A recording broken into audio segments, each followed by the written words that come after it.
کہ پورے پاکستان میں فلڈ آیا، لیکن جو سیلاب سندھ میں آیا ہے اس کی مثال نہیں ملتی۔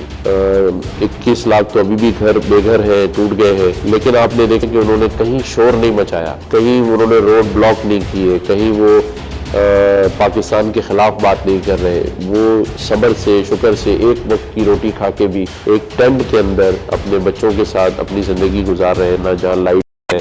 اس سندھ کی قوم نے اپنے آپ کو پاکستانی ہونے کا ثبوت دیا ہے۔ آج بھی جو حالت زندگی ہے وہ اسی طرح سے ہے جیسے پاکستان بننے کے بعد تھی۔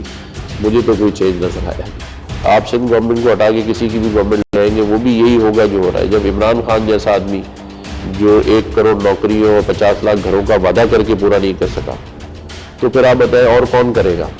تو میں تو ہمیشہ یہ بات کرتا ہوں پیپلز پارٹی کے دوستوں سے بھی اور میں بھی کہ دیکھیں ہمیں نظام بدلنے کی ضرورت ہے۔ بورڈ میں 21 لکھ